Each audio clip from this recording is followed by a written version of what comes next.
Hola, ¿qué tal? Nos da mucho gusto estar de nuevo con ustedes. Gracias por acompañarnos a esta nueva charla y café. Hola, Sandy. Hola, amiga. ¿Cómo Buen estás? día. Buen día. Pues ya listas aquí una vez más y creo que con un tema muy interesante, un tema que nos hace ruido como papás, como docentes, ¿no? En una sociedad que nos estamos enfrentando a una situación con niños en los cuales vemos poca tolerancia, vemos niños ahora, por ahí dirían extremadamente sensibles, otros dirían extremadamente berrinchudos, y de repente dicen los papás, ¿qué hacemos? ¿Cómo ponemos un alto a esta situación? Sí, y fíjate que no solamente nos enfrentamos todos los días, me parece que es un tema necesario, independientemente del encierro en el que, pues, una parte de la población se encuentra.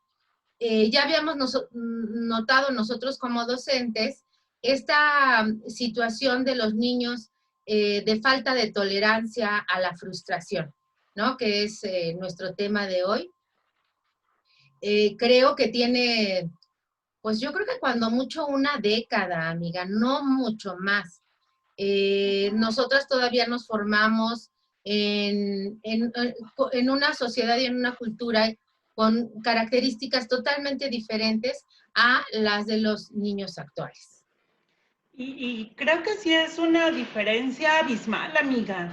Digo, si empezamos a hacer un poquito de memoria en esta cuestión de, yo en mi caso, hablando personalmente, de los años que llevo como maestra, ya 20 años, sí, obviamente los niños de hace 20 años, los niños de hace 10 años y los niños de ahorita son totalmente diferentes. Digo, Sí, obviamente sabemos que cada generación es diferente. Sin embargo, creo que nos enfrentamos a niños que tienen, como dices, cero tolerancia a la frustración, niños muy demandantes, niños sobreestimulados, niños incapaces de poder demostrar sus emociones, sus sentimientos de una manera, manera asertiva. exacto, de una manera asertiva, Uh-huh. y con padres temerosos, con padres consecuentes, con Uh-huh. padres que tienen un conflicto para poner límites y que la verdad son papás que están cansados. Sí, sí, sí. Fíjate que yo empecé un poquito antes que tú en cuanto a la docencia, para no hablar de edades, Unos cuantos más. unos cuantitos más. Eh, y me acuerdo que en ese tiempo, de un grupo de 20 niños, la gran mayoría tenían una actitud bastante respetuosa hacia la autoridad, la gran mayoría.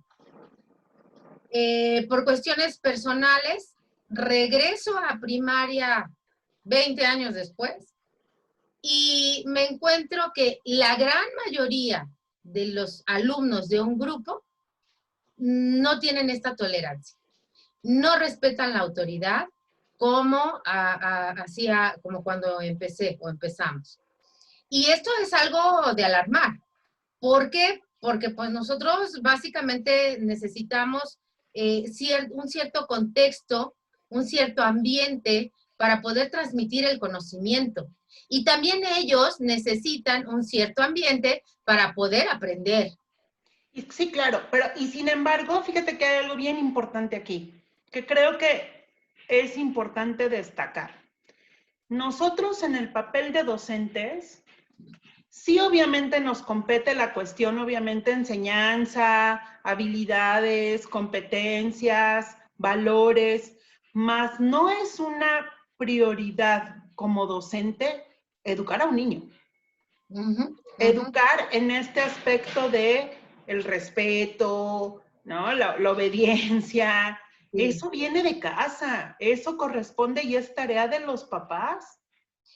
Sí, Y Sí, desafortunadamente, perdón, y desafortunadamente los papás, cuando eligen una escuela, descargan toda la responsabilidad en los maestros.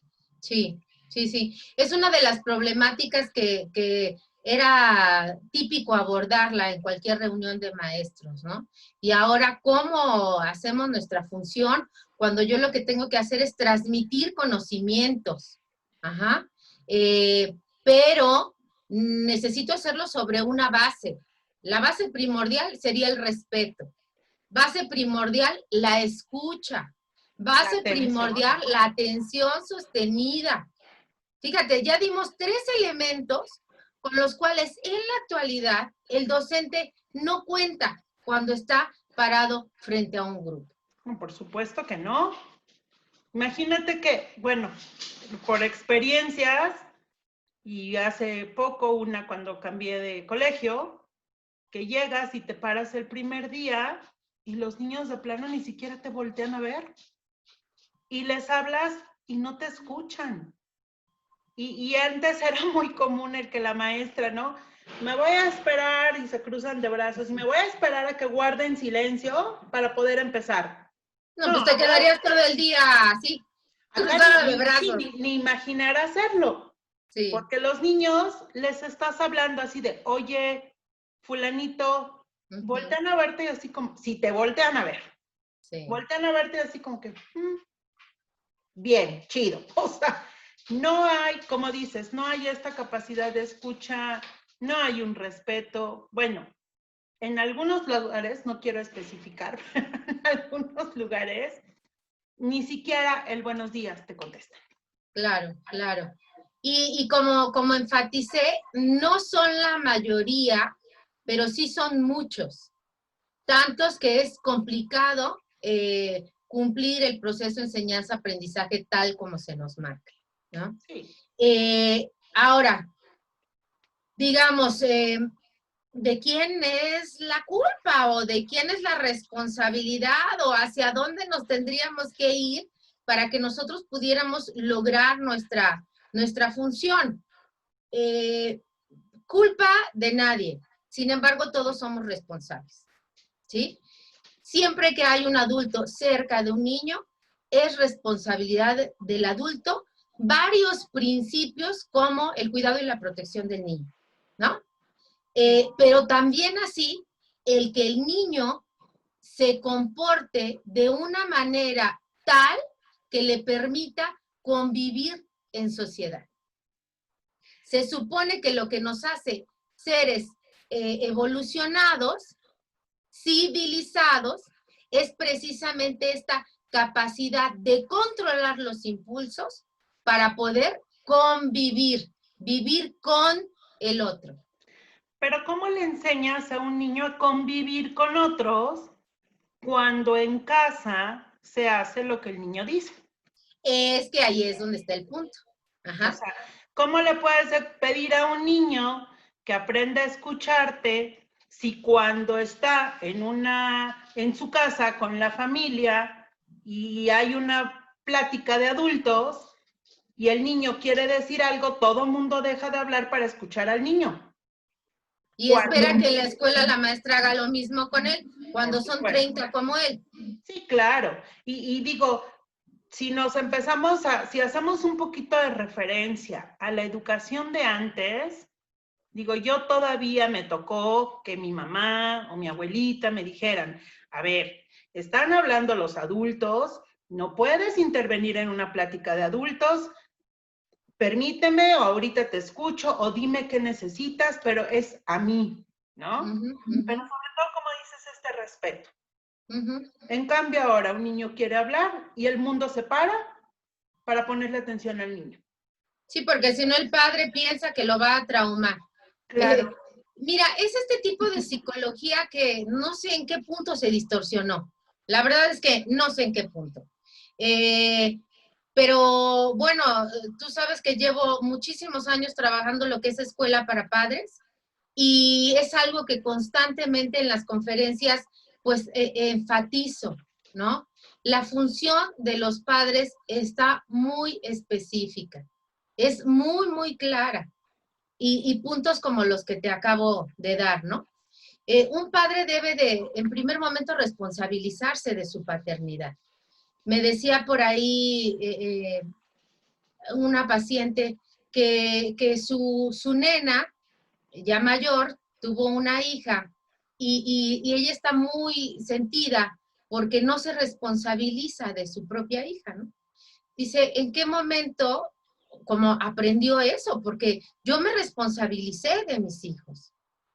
Y creo que generaciones atrás una madre, aunque no planeara, porque sabemos que pocos son planeados, ¿no?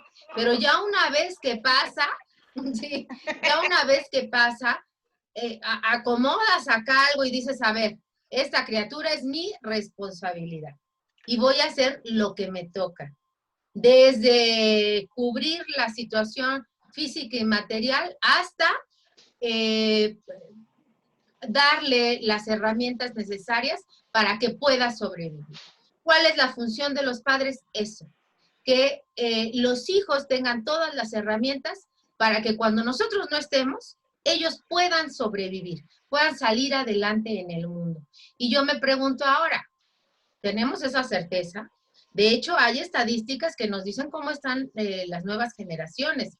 Y de repente cuando escucho los datos de cómo salimos en los exámenes a nivel mundial, bueno, pues cuando yo veo lo que trabajan mis compañeras maestras, digo, es que no tendría por qué ser así, porque de verdad los maestros cumplen los requisitos o el currículum que les está pidiendo la escuela. Y a su vez la escuela intenta cumplir lo que le pide la SEP. Entonces, ¿en dónde está la falla en que todas las modificaciones a la cuestión escolar no den un fruto como que es que el niño aprenda a aprender? Punto, ¿no? Pues mira, yo creo que parte mucho del hecho de que en cuanto un niño nace en una familia, como dices, si bien los padres se hacen cargo de la cuestión física, la atención material, no trabajan la emocional. ¿De qué manera? Me ha tocado ver niños de meses que para entretenerlos ya los están poniendo frente a una televisión, cuando sus ojos, su sentido de la vista ni siquiera está totalmente desarrollado. Después van creciendo y entonces entretente y te lleno de muchos estímulos auditivos, visuales, ¿no? Y entonces el niño está todo el tiempo en constante movimiento, en constante distracción. Y además estímulos, amiga, perdón, estímulos que yo me pregunto para quién es necesario. Porque si yo llevo a un niño a que juegue en el parque, ¿quién es quien descansa? ¿O quién es quien necesita tener ese tiempo? ¿Tú ves a los padres en el celular mientras el niño está jugando? ¿Sí? Entonces, partimos del principio de que uno no puede dar lo que no tiene. Estos papás que buscan o que constantemente también están sobreestimulados, sobreinformados, porque tener la cantidad de información que tenemos en un aparatito es muy bueno para quien sabe buscar, para quien sabe asimilar y para quien sabe aprender.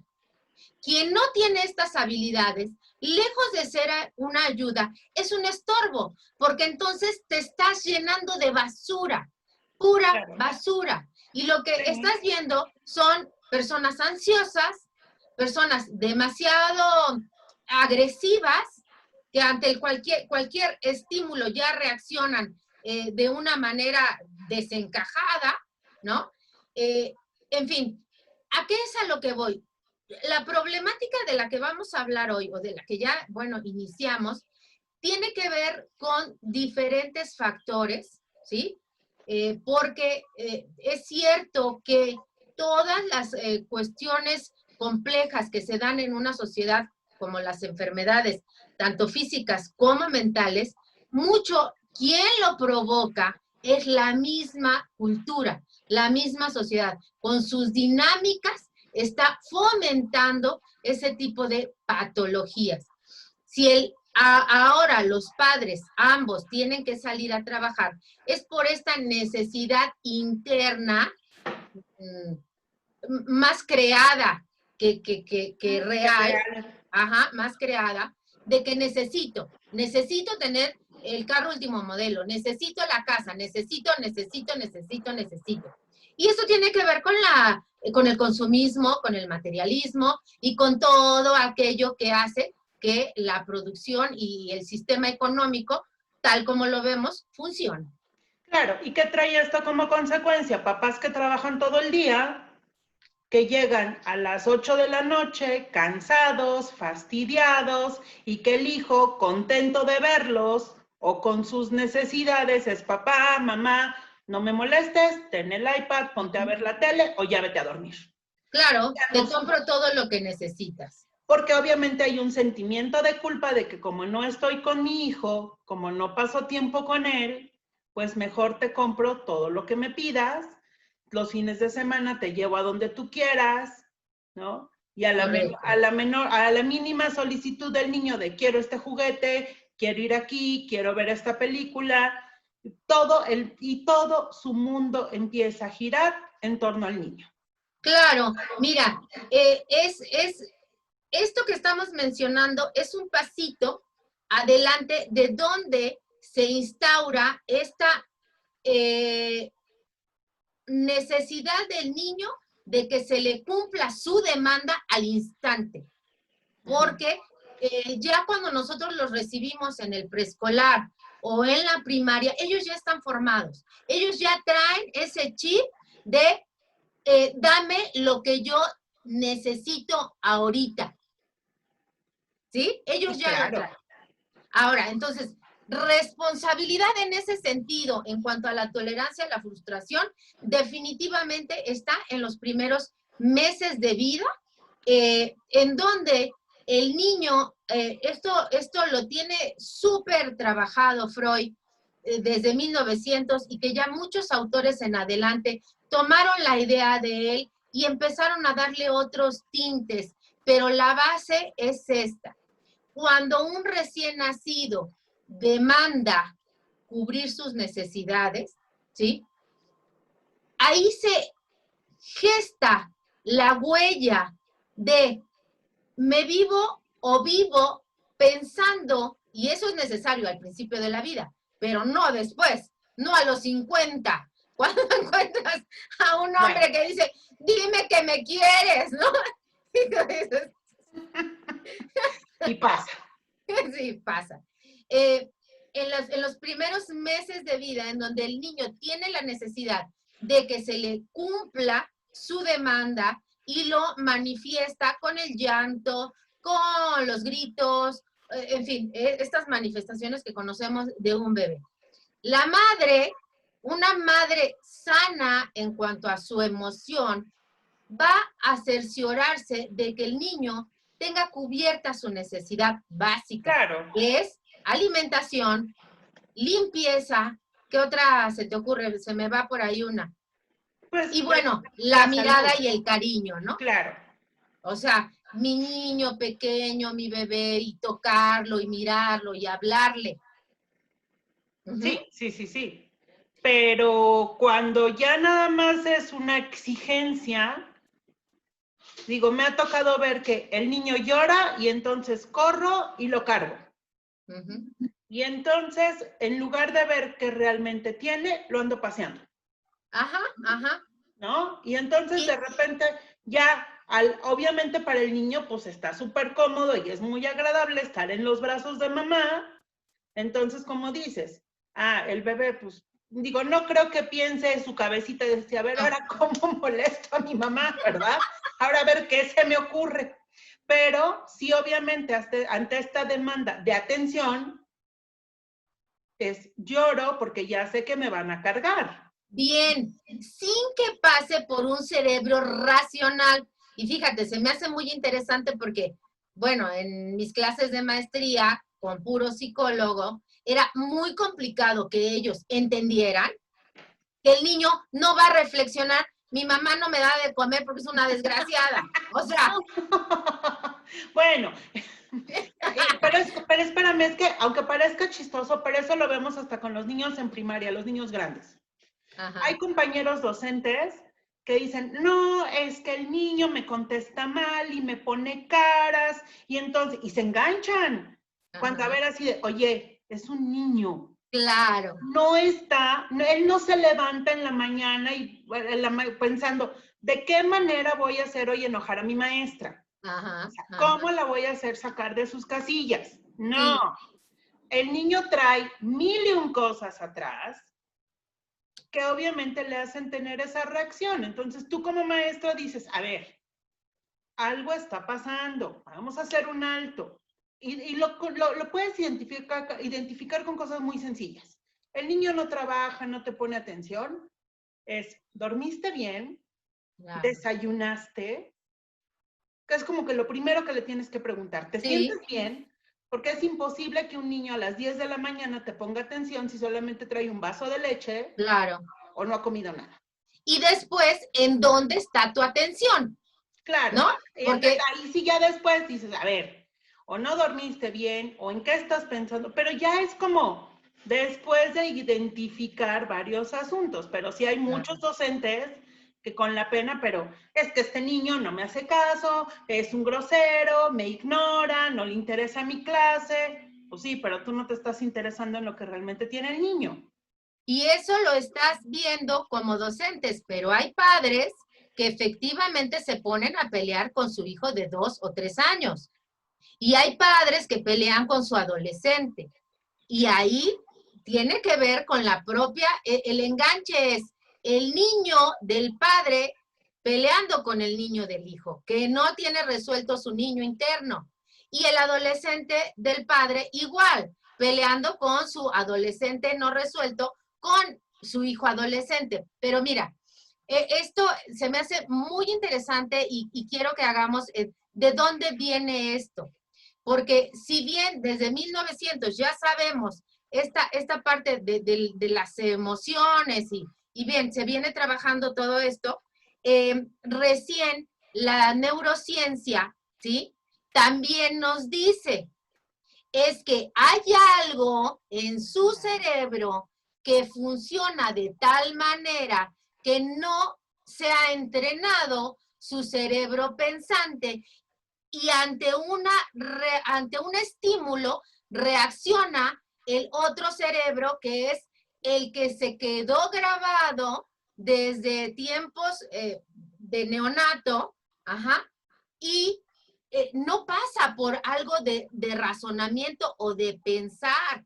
Es decir, tú has visto estos temores, lo has visto con una persona adulta que se va a subir a un avión. Dile, cálmate, no pasa nada, corres más riesgo en un auto que en un avión. No te va a entender nada, porque no está trabajando desde ese nivel su cerebro. Su cerebro está en un grado de trauma que se le quedó y que los traumas, dicen los neurocientíficos, se quedó precisamente en esos primeros años en donde en un principio la mente no reflexiona ni interpreta, solo es estímulo y respuesta.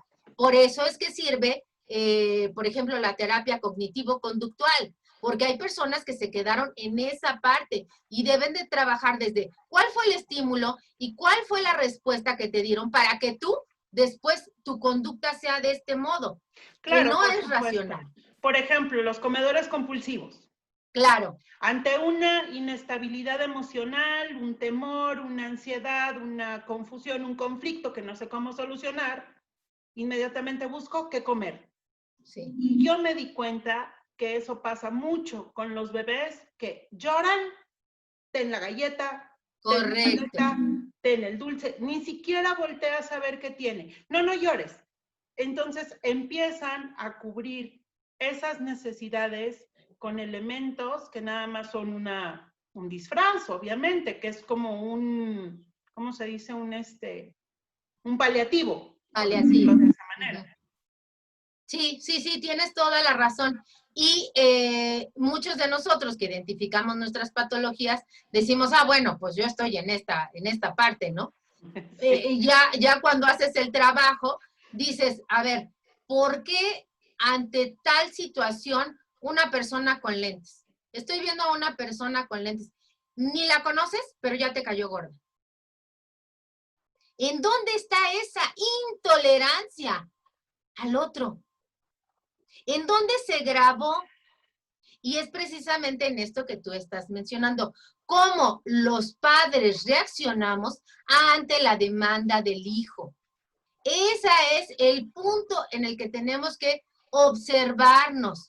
Mira, la vida no es como uno la planea. Regularmente no es así. Para la mayoría andamos dando tumbos. Ese no es el problema. La cosa es que si te equivocaste, aprendas de eso y modifiques. Ese sería como el reto, ¿no? De la vida. Y entonces la vida, nadie es un fracasado, porque con cada situación que fue errónea, pues hubo un aprendizaje. Entonces ahí no hay fracaso alguno. Me parece que la vida no es un fracaso. No, En sí misma, la vida es una oportunidad de seguir aprendiendo. Y si tú no identificas este tipo de situaciones en ti, te vas a dar cuenta que tú mismo, inconscientemente, te pones en esas mismas circunstancias hasta que aprendes. Pero ¿cuántas veces puedes caer en esas mismas circunstancias? Pues yo llevo 2 matrimonios. Ok. Y no Okay, elegí diferente. No elegí diferente. ¿Sí? Entonces, bueno, dices, a ver, ¿de qué me tengo que dar cuenta hoy? O sea, ¿qué está pasando? Bien, la tolerancia a la frustración, la frustración, que me gustaría que ya nos alargamos. Siempre Sí. es impresionante que queremos hacerlo corto, pero no podemos. La frustración, amiga, es un sentimiento que en el fondo, en el subtexto, está ira y enojo. ¿Por qué la ira y el enojo? Porque no se me satisface la demanda en el momento que yo quiero. O no se me cumplen mis impulsos. Porque estarás de acuerdo que un bebé lo único que quiere es que se le cumpla lo que él quiere en ese momento. ¿Por qué? Porque vive una situación de omnipotencia. Claro, porque aparte depende del otro. Claro. No tiene la capacidad para poder satisfacer sus propias necesidades, ni siquiera para entretenerse por sí mismo. Claro, y en un primer momento, la madre, nosotros decimos, le presta el yo, porque uno no nace con yo, le presta el yo y, tienes frío, te tapo. Tienes hambre, de esto, ¿no? Y entonces, solo conforme va pasando el tiempo, el niño empieza a identificar y estos estímulos respuestas se vuelven una situación como de aprendizaje. Y en realidad nuestros hijos son lo que han visto de nosotros. Totalmente. Sí, totalmente. Por eso, pero a ver, ¿en dónde cambia? Ahorita me brinca, como tú dices. Tienes frío, te tapo. Tienes hambre, te alimento. Pero ¿en dónde cambia la situación en que la mamá es, tienes frío, tápate? Pero es En que no donde hace la frío, no, sí. pero es que hace frío, tápate. Es bien interesante tu pregunta porque tiene que ver con la salud mental de la madre. Con que una madre se sepa, se conozca y pueda conocer y saber del otro. Ser empática, no ser impositiva y autoritaria, ¿no? La educación que teníamos antes, nosotros éramos medio estúpidos porque venimos de una educación muy autoritaria. Totalmente. Es así y te callas, ¿no? Pero ahora se fue del otro lado y ahora Sí, claro. hay cero autoridad. No, ahora es, ¿qué quieres comer? A los 3 años, ¿no? ¿No te gusta esto? Te doy esto. A ver, ¿estás enojado? Sí, es correcto que el niño exprese su enojo, pero es muy diferente a, no te enojes, a ver, vamos a jugar a lo que tú quieres, vamos a ver lo que tú quieres. O sea, se han vuelto los papás complacientes. Permisivos. Y ahí los líderes en la casa, en la familia, son los niños. Y eso es terrible, porque imagínate que un niño no sabe lo que es bueno y es malo. Él lo aprende de sus adultos. de su contexto, de su entorno, de su familia, de su cultura. Él no distingue entre lo que está bien y está mal para él. Eso quien lo sabe es el adulto. Por eso decía en Escuela para Padres, no es posible que algunos papás digan, es que mi hijo es muy inteligente. Sí, puede ser muy inteligente, pero no más que tú. Tú le llevas 20 años y por lo menos tú tienes experiencia. Sabes que si metes los dedos a un enchufe, te va a dar toques, ¿no? Entonces, Pero es que no también, puedes ponerte de pechito. yo no sé también en qué momento los hijos se han vuelto algo extraordinario, magnífico, que todo lo que hace tienes que celebrarlo. Digo, que padre, obviamente uno está orgulloso de los logros de sus hijos, por supuesto, pero hay cosas en que al niño lo haces, lo conviertes, porque tú lo conviertes en un ser especial. Sí.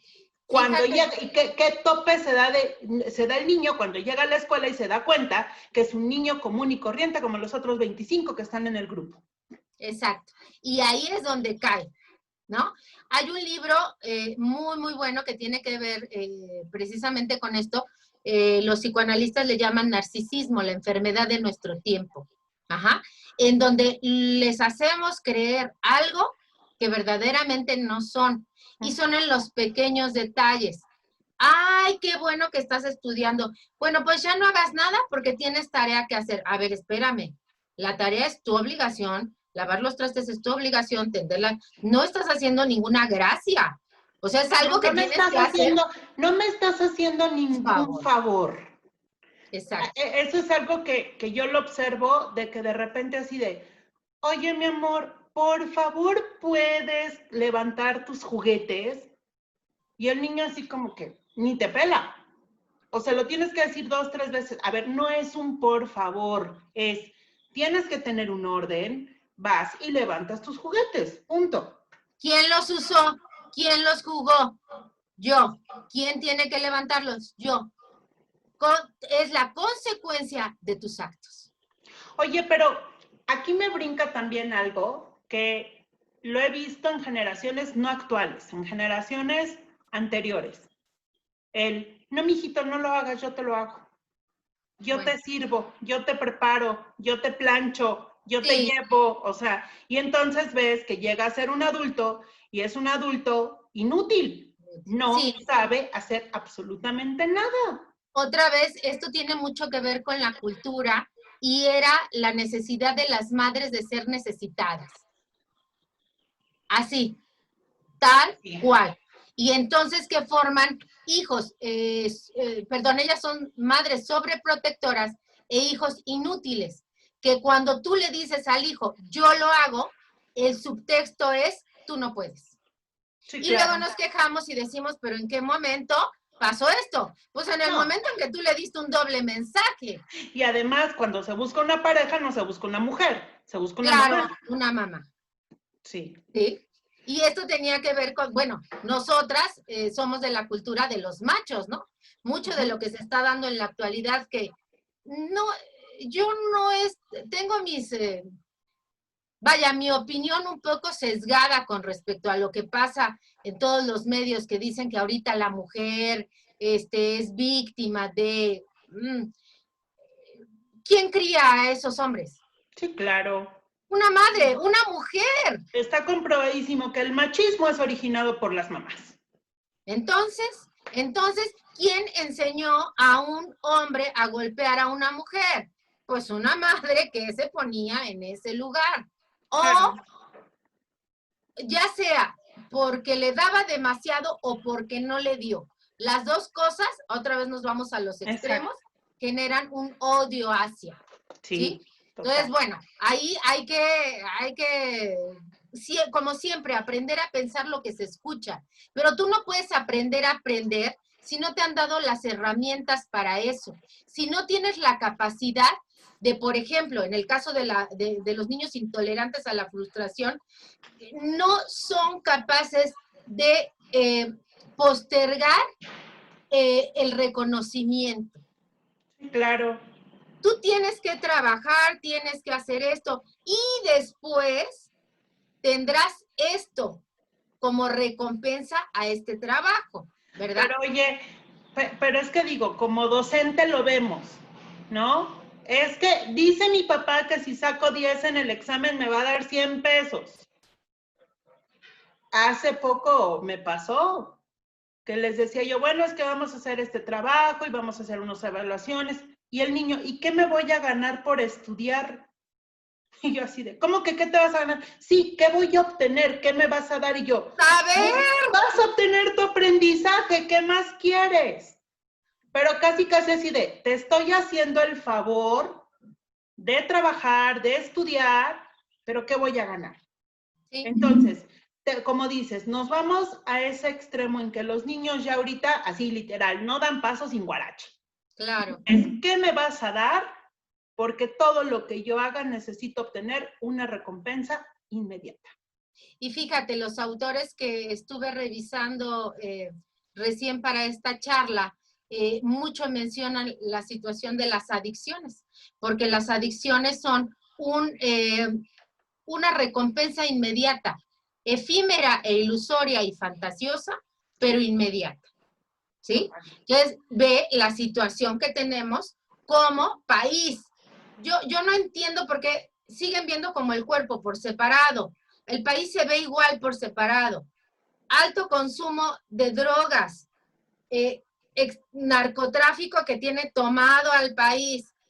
No se puede ver que una cosa lleva a la otra y que el primero que debe de formar en su hijo la no necesidad de recompensa o de evasión de la realidad es el padre y la madre responsables que asumen.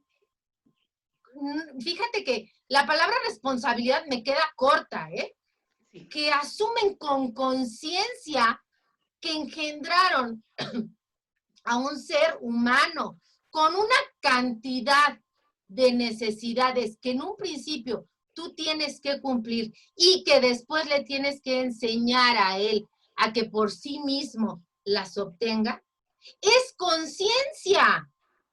Y no estamos siendo conscientes de cuando quedamos embarazados, de la responsabilidad que es tener un hijo. Pensamos que si le das todo ya ahí queda, de que si del papá que eliges, ¿no? Y que, bueno, ahí sí todavía mi generación, que fueron las primeras en los divorcios, yo llegué en un momento en que le pedí perdón a mis hijos por el padre que les elegí. O sea, perdónenme, yo tenía 20 años, no sabía lo que hacía. Y las consecuencias son bla, bla, bla, separación, pérdida, ruptura, drama, ¿no? Pero, Sandy, yo algo que he podido ver es hijos de padres divorciados que siguen siendo conscientes de que lo que se terminó fue la relación de pareja y no la relación de padres, siguen siendo familias separadas funcionales. Funcionales. Y en la actualidad, sí. Pero en la actualidad ves a familias que están unidas y que son familias totalmente disfuncionales. Correcto, correcto. Que no hay ni pies ni cabeza. Sí, sí, y esto no es motivo de justificación. Cuando mi hijo y mi hija estaban en la secundaria me decían que sus compañeros en provincia, vivíamos en Aguascalientes, dejaban la secundaria que porque sus padres se habían divorciado y ellos tenían mucho trauma, ¿no? Y entonces mi hijo decía, a ver, mamá, yo puedo, ¿a qué? O sea, ¿cómo que? Eso no es opcional. 2, 3 nalgadas y órale, ponte a trabajar, no me vengas con tonterías. Claro, claro, porque su padre cumplió la función hasta donde se puso, más por mi mirada que por su propia presencia. Esto es importante, pero esto da para otra charla completamente diferente, ¿no? Sí. Pero sí es importante que sepan que el padre es la ley, la madre la autoridad. Y solamente entra la ley cuando la madre le permite que entre. Si la madre devalúa la imagen del padre, ante el hijo pequeño, caos. Y ahí vas a tener a un gran manipulador. Total. Cuando se da la frustración, amiga, tiene que ver con una impotencia por no poder cumplir estos instintos o estos impulsos que quiero que se cumplan de momento. creo que hasta aquí nos ha quedado Sí, como claro lo que es, ¿no? ¿A qué pasaríamos, totalmente. amiga? Pasamos entonces a yo como papá, ¿hasta dónde puedo tolerar las demandas de mi hijo? Sí, ¿No? sí, ¿Hasta sí. dónde puedo permitir? ¿Hasta dónde es emocionalmente bueno para mi hijo permitir que exprese su enojo, que exprese su enfado, sin caer en el chantaje o en la manipulación? Pues fíjate que tú ya te lo contestaste, amiga, porque como padres sabemos hasta dónde es verdaderamente sufrimiento y dolor del hijo y hasta dónde es manipulación y control, ¿sí? Pero entonces, ¿qué pasa con los papás? Porque yo veo que si tú me dices a mí, los papás saben hasta dónde, pero lo permiten, o sea, entonces, ¿a qué estamos jugando? O sea, por no decir, Estamos ¿por qué nos jugando, estamos haciendo tontos? exacto, ¿por qué? Porque se cubre una necesidad tanto de uno como el otro. Es como en las patologías, para que haya una persona dependiente, hay un codependiente. Uh-huh. Si me explico, es como Sí, sí, sí, sí. embona una cosa con la otra. Para que haya un golpeador, hay una víctima. Lo mismo, el padre cumple en el hijo parte de todas esas situaciones negativas y tóxicas y en él se confirman, pues. Entonces, ¿en dónde tenemos que trabajar? Vuelvo a lo mismo, en mí. En mí como persona, si ahora soy padre, en mí como padre, a ver, ¿cuáles son? Y sí se deben de llegar a acuerdos. Incluso en las situaciones de pareja es lo más sano, llegar a un acuerdo. Bueno, pues con uno mismo llegar a acuerdos. Apenas me decía un papá, es que para mí, mis, puedo aceptar esto y esto y esto, pero la falta de respeto no la puedo tolerar. Ok, perfecto. Entonces, habla con tus hijos y maneja y vívelo desde ese lugar. Hasta donde tú le estás dando respeto al otro para que puedas entonces exigir respeto.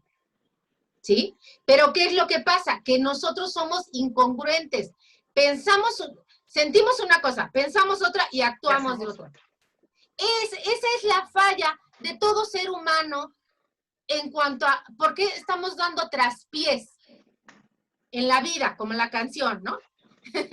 Me paso dando traspiés en la vida porque soy incongruente, porque siento algo, pienso algo y actúo de otro modo. Y estos mensajes, así, complicados, los internalizan los hijos. Y no entienden nada, ¿eh? No entienden nada. Lo único que ven es, a ver, ¿cómo salgo yo ganando?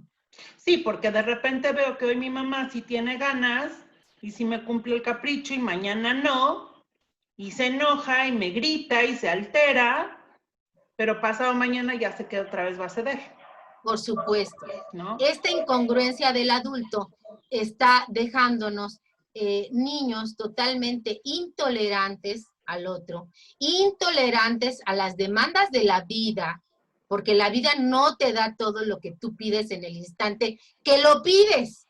Claro, y algo que, mira, digo, yo lo veo, lo puedo ver como madre, lo entiendo muy bien. Como maestra, de verdad que a veces uno termina diciendo, bueno, pues qué pena me da el caso, o sea, yo ya intenté hacer con el niño lo que me corresponde, pero sí llega un momento en que le dices a la mamá, o lo piensas, pues señora, yo lo voy a tener este ciclo escolar, pero usted lo va a tener toda la vida, Toda la ¿no? vida. Y entonces te das cuenta que las generaciones de ahorita son niños, como dices, no tienen esta capacidad para resolver conflictos, no tienen esta tolerancia a la mínima frustración, y entonces, ¿qué va a ser de ellos cuando sean adultos? Exacto, Porque si no exacto. les van a dar el trabajo que quieren, que porque si ya les hablaron fuerte, que porque si ya los miraron feo, que porque si no les pusieron casi casi que la estrellita. Y Pues además, échale que en casa los papás es así de, ah, tu maestra no te dio esto, ah, tu maestra está loca, no le hagas caso. Eso es súper común. Sí me ha tocado niños que llegan y, es que mi mamá dice que no te haga caso. Mi mamá dice que estás mal. Ah, pues que venga tu mamá. Sí, tráeme a tu mamá aquí al salón de clases, ¿no? Claro. Pero, como dices, los hijos son copia de los adultos, de lo que ven. Por Entonces, supuesto. Mira, encontré en la página www.inteligencia emocional que esta es una de las estrategias para que si ya está mal educado, lo reeduques. Tampoco, mientras tú seas consciente de que algo está mal, y créeme, yo ni estando, porque en algún tiempo di charlas en las cárceles, di clases a pacientes psiquiátricos, no somos estúpidos. Por más, aunque Einstein dice que, me encanta, es de mis frases favoritas, que él tenía duda de la inmensidad del universo, pero que de la estupidez humana. Sí, eso está muy comprobado. Sí, sí, sí. Pero bueno, me queda claro que mucho es porque tú no quieres ver, ¿no? No quieres ver desde ni cómo eres tú. Esa persona que dice, yo estoy bien, tú estás mal, cero querer ver hacia afuera. Mientras yo piense que estoy bien, no voy a hacer nada para mejorar.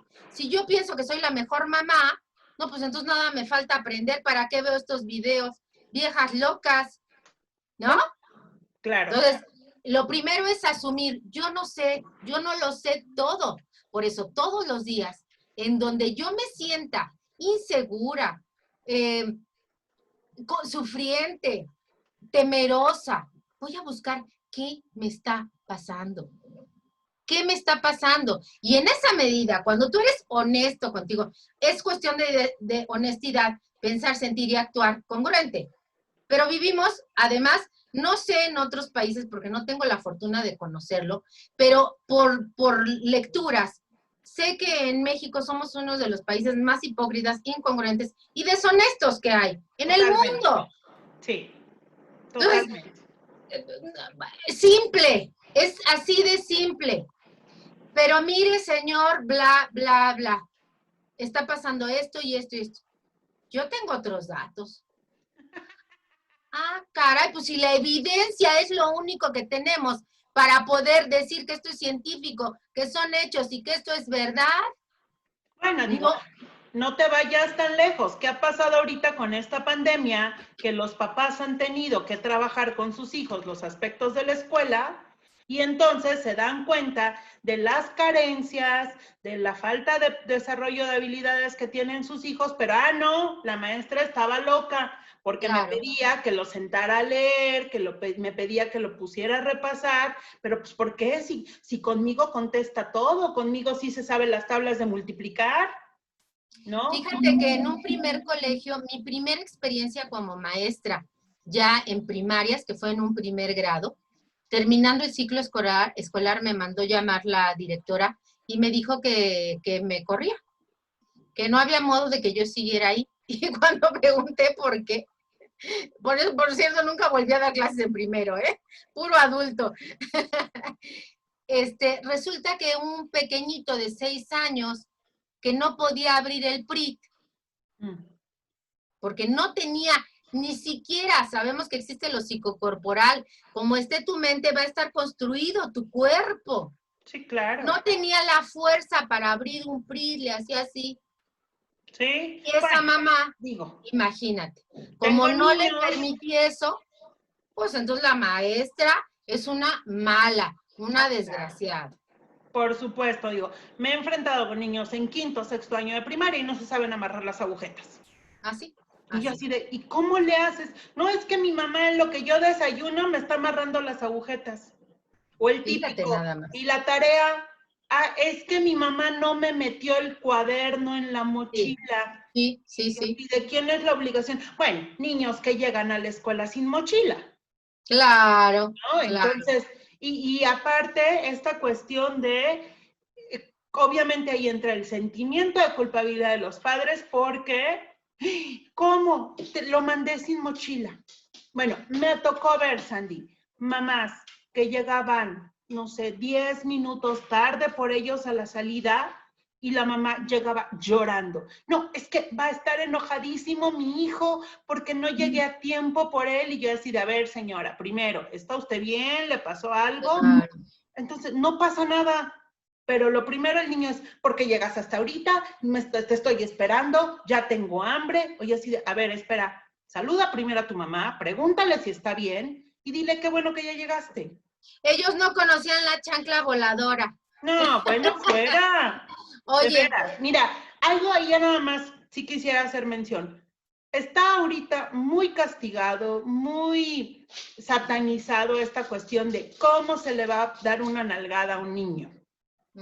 Estás rompiendo sus derechos, y eso es derechos humanos ya violencia, tiene eso es trabajo, agresión. ¿no? Pero yo he comprobado que un niño que recibe una nalgada, digo, no estamos hablando de darle una madriza, pero un niño que recibe una nalgada a tiempo y un correctivo es 100% más emocionalmente estable y funcional y capaz de soportar o de comprender mejor las cosas que un niño que todo se le permite. Y que no lo toquen, por favor. Claro, claro. Mira, en realidad el punto no es la parte física, sino lo que esto representa. Representa un, de aquí no pasas, un límite. Esos son los límites. Y fíjate, esto lo aprendí de mi padre, que no tiene la educación y la formación en desarrollo. No es el golpe, es el grito, es el decirle, es decir, es la palabra que te dice, no pasas de aquí. Este es tu límite. Por tu seguridad, por nuestro bienestar y por el bienestar de todo mundo. Un niño que está haciendo berrinche todo, pues no apenas vi un video en donde una jovencita como de 12 años está haciendo un megadrama en un avión porque la mamá le quitó el celular. El celular. Terrible. Yo pensé que la niña estaba teniendo un ataque epiléptico o que tenía autismo, algo así. Sí. Y cuando te das cuenta que solamente es un berrinche, dices, Santa Madre de Dios. Claro, claro. ¿Por qué? No, ya, en ese momento, amiga, me dan ganas de agarrar a chanclazos a la mamá. Claro, claro. Claro, en un primer momento la que está mal es la mamá, porque no le supo poner un límite. Y el límite es hasta para su propia protección. Y tu responsabilidad como padre es la seguridad del hijo. Fíjate, en ese ejemplo de ese video, cómo se manifiesta todo esto que si él prende el celular en el avión, corre peligro la vida y la de todos los demás, y a la escuincla le importa un pepinillo. No entiende de razones. Porque los niños de ahora, además los niños de ahora no están conscientes de que viven en un mundo con otras personas. Claro, claro. Son ellos nada más. Claro. O sea, no están conscientes del otro, de que si puedes, vas corriendo y te puedes caer, no nada más te lastimas tú, puedes chocar con alguien más. Digo, por eso tenemos ahora adolescentes y adultos que igual, o sea, realizan sus acciones o sus actos sin pensar en los otros. Ajá. Mira, ay, se me fue la idea que tenía aquí. Ay, perdón, estaba tan emocionada en darte este ejemplo. Pero bueno, hace un rato te mencioné la página. Y dice en una lámina muy bonita que se los vamos a poner en la página, sea modelo de autocontrol. ¿Por qué? Como el trabajo para evitar a los niños que no tienen tolerancia a la frustración es trabajar con el control de sus emociones, ¿sí? Y esto ya lo hace toda una teoría maravillosa que se llama inteligencia emocional. Entonces, una de las cosas que mencionan es, sea usted el modelo de autocontrol emocional. No querramos que nuestros hijos hagan lo que nosotros no somos capaces de hacer, cuando además ellos aprenden con el ejemplo. Claro. Por mucho que tú le digas algo, si tú actúas de otro modo, si yo le digo a mi hija, no fumes, y yo fumo, ella va a fumar cuando sea grande. Punto. Claro. No hay más. No pretenda que su niño controle sus emociones si usted no sabe controlar las suyas, ¿no? Entonces, eso se me hace como algo muy, muy importante en el sentido de cuáles son las estrategias del trabajo para los niños que no tienen tolerancia a la frustración.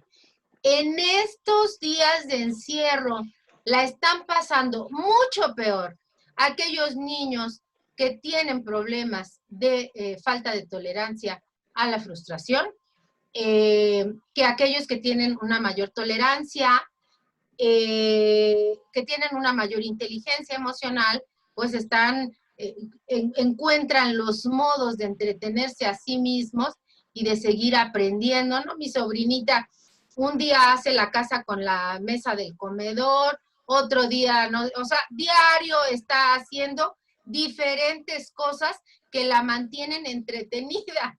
Claro, ¿sí? y eso en es ese sano. punto aprende. Y estoy segura que tu sobrina también está bajo la supervisión de su mamá. Por supuesto. Porque estamos teniendo niños ahorita que en este encierro, en esta cuestión de yo mamá o papá tengo que también trabajar en casa y entonces no te puedo atender, no me interrumpas, ten el celular, ten el iPad, y tenemos niños que están viendo situaciones fuera de contexto para un niño. Sí, Están pero obteniendo información equivocada. sí, fíjate que, bueno, ahorita me dices a qué vas, pero el punto que me hace aquí reflexionar es que el problema estaba siempre, nosotros lo veíamos en el aula, ¿no? Y muy grave. La cosa es que ahorita quien lo está padeciendo son los papás en su casa y en 4x4. Bueno, así sea una mansión. Si el hijo es conflictivo y problemático, va a haber conflicto y problema, así tengan piscina y tengan jardín y tengan todo, porque está comprobado que la inteligencia nada tiene que ver con la situación económica, ¿no? O sea, claro, te puedes entretener y pasarte la bomba con el niño cuando le das, bueno, cuando llegan los regalos, se entretiene con la caja. sí, más que con el Eso era un punto. Otro punto. Fíjate lo mal que estamos ahora los adultos padres, los que cumplimos la función, porque está comprobado que el niño en sus primeros años de vida es empático. Es decir, le importa lo que está sintiendo el otro. Sí. Y por eso, si ve a alguien llorar, él llora. Pero llega a cambiar, de hecho, una de las características del narcisismo, menciona este libro, es que el narcisista completamente anula el sentimiento. Sí, claro. Solamente está acá en la racionalidad. Sí, y lo ves cuando tienen conflicto los niños en la escuela, que le dices, oye, pero es que mira lo que le dijiste a tu compañero, lo está haciendo llorar, lo hiciste sentir mal. Sí, no me importa. Oye, y así te lo dicen. Y así te lo dicen. Cuando hay niños que te dicen, no, es que no quería hacerlo sentir mal, y pueden ofrecer una disculpa, y pueden incluso a los 5 minutos ya estar como si nada. Pero ese niño tiene más salvación que el otro. Sí, totalmente. Pero hay adultos así. Claro, otra vez. Pero sí, volvemos a... Entonces, creo que aquí, bueno, nada más para retomar un poquito, vamos a poner, ya diste algunas estrategias de cómo poner límites, ¿no? Quisiéramos que cerráramos con eso un poco más. Bien. Dime. No, sí, digo, escuchar a tu hijo, estar atento a sus emociones, respetar sus momentos. No todo el tiempo el niño tiene que estar alegre, no todo el tiempo el niño tiene que estar entretenido. También es válido que tu hijo se aburra. Claro. Eso le va a permitir desarrollar su creatividad. Claro. Si todo el tiempo, no, es que, porque ahora es bien común y la frase favorita de los niños es, ¿qué hago? Estoy aburrido. Entonces, pues ponte a ver la tele, pero la mamá entonces está buscando en qué ponerlo a hacer. Deja que se aburra y deja que lo solucione. Fíjate que esto lo cuento mucho en las conferencias de escuela para padres. Cuando mis hijos tenían entre 9, 10 años, por ahí así, solíamos tener puffs. Y yo andaba tenía 3 trabajos, entonces andaba haciendo 10,000 cosas, pero siempre estaba al pendiente de qué era lo que hacían. Nunca les perdía la vista. Y entonces pasaba y veía a mi hijo así acostado en el puff. ¿Qué haces? Nada. Ponte a hacer algo. Seguía yo, bla, bla, bla. Y así pasó un tiempo. Hasta que un día, cuando yo lo vi así en el puff recostado mirando al cielo, no al techo, ¿qué estás haciendo? Estoy pensando, mamá. Ah, ok. Y ya lo dejé en paz. Claro. A la fecha es doctor en filosofía. Por supuesto, por supuesto. Hay que aprender a conocer a sus hijos. Acércate a ellos. Creo que uno de los principales puntos estratégicos es la confianza, la comunicación, que ellos se atrevan a decirte cómo se sienten sin que censures inmediatamente. Porque si yo llego con mi mamá y le cuento que a lo mejor el niño me gusta y la mamá es que, no, a tu edad, ¿cómo crees? No, los niños no, entonces no le vuelvo a contar nada. Ayúdalo a que piense, enséñalo a pensar. Bueno, Por ¿y tú favor. qué piensas de esto? Bueno, ¿y tú qué crees? Pues ¿Tú qué no sé, tú harías? dime, ¿no? Sí, pero Y pues, es sí, trabajar con eso. cuesta un ¿Tienes poquito de alguna trabajo. otra? Que los quieran, que demuestren su amor de una manera sana, efectivamente. Tú le Sí, puedes decir, creo que un hijo, un niño, una niña, mientras más amados se sientan, más seguros van a ser. claro. Y eso no tiene nada que ver con hacerle todas las cosas, con Ah, no, claro, eso es sobreprotección. Nada. totalmente Sí, diferente. sí, O sea, sí. el Sí, que yo te dé, el que yo te sirva, el que yo te haga, el que yo te solucione no es amor. es que hasta lo vemos en las situaciones de pareja, amiga. Pero si tienes todo lo que necesitas, yo te doy todo. O sea, ¿en qué momento el amor es que me compres todo? ¿No? Y lo Bueno, yo vemos no con me adultos. negaría si a mí me demuestran Con que un me amen anillo. con un carro, que me amen con... No, no, pero sí tienes razón. O sea, lo material, el cubrir las necesidades de manera fuera de lo normal, o sea, digo, las necesidades básicas sí, pero que el niño diga, tengo hambre, y corre la mamá a ver qué le prepares. No, ve y busca qué se te antoja y a lo mejor ahorita te puedes comer, o hay estas tres opciones, elige qué Claro, quieres, pero que aprendan también a tomar decisiones. claro, claro, Mira, pero con una el vez, límite. sí, una vez me llamó mucho la atención en una escuela. Era una niña a la que todo le resolvía. Una niña, te estoy hablando de 8 años. Se cae el jugo en el piso y voltea y lo ve y se queda así. Entonces volteo y le digo, oye, se te cayó el jugo.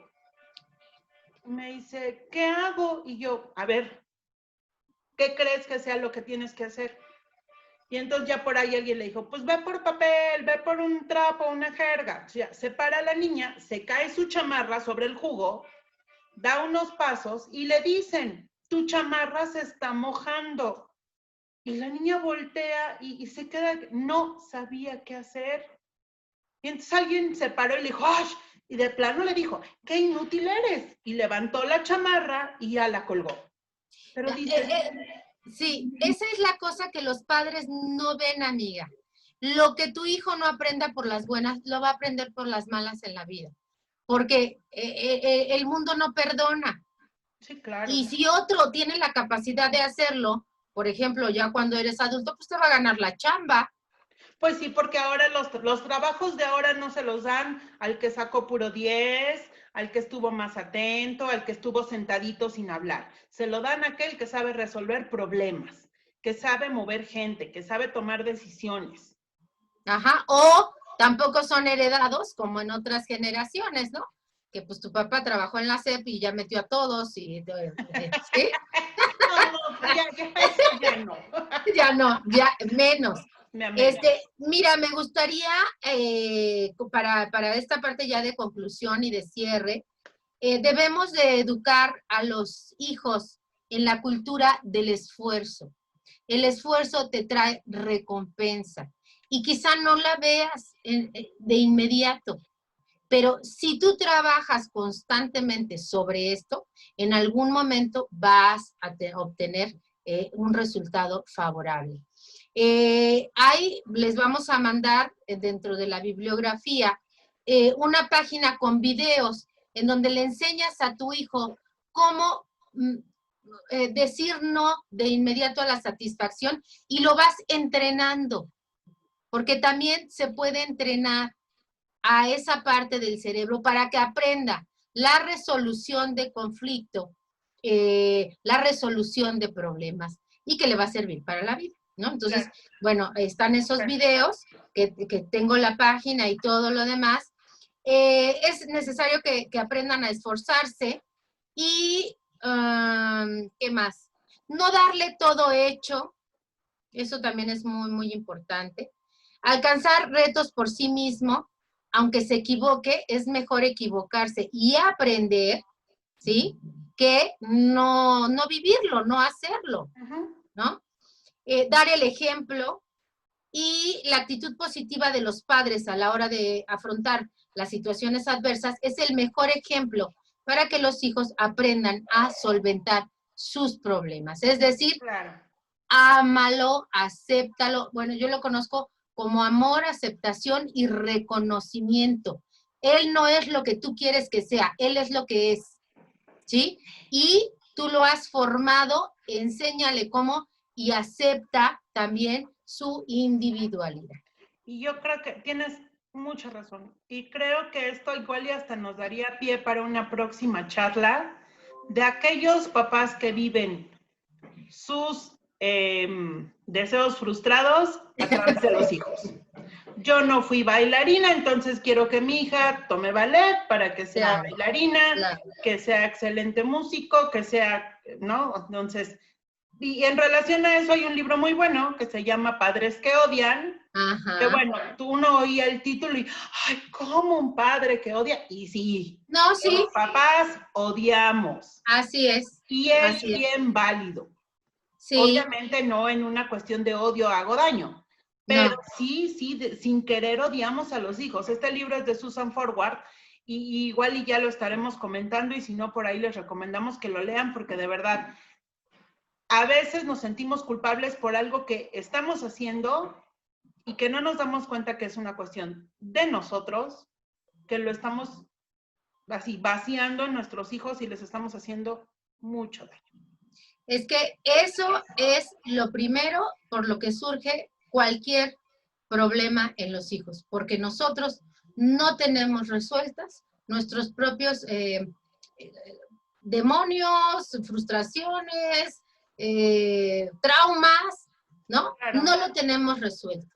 Ahora, los padres de antes que no sabían de psicología tampoco lo tenían resuelto, pero por lo menos estaban en una mirada y en una construcción hacia lo cultural. Es decir, yo tengo que enseñarte cómo vivas allá afuera, cómo te comportes con el vecino, cómo trates a la maestra, cómo te lleves con tus hermanos. Y eso lo tenían claro, porque a ellos se los habían enseñado. Ahorita estamos tan perdidos y tan enfermos y tan dañados que esto no lo van a encontrar en un libro, lo aprendí en el camino a golpes. Una persona dañada va a dañar. Claro, totalmente.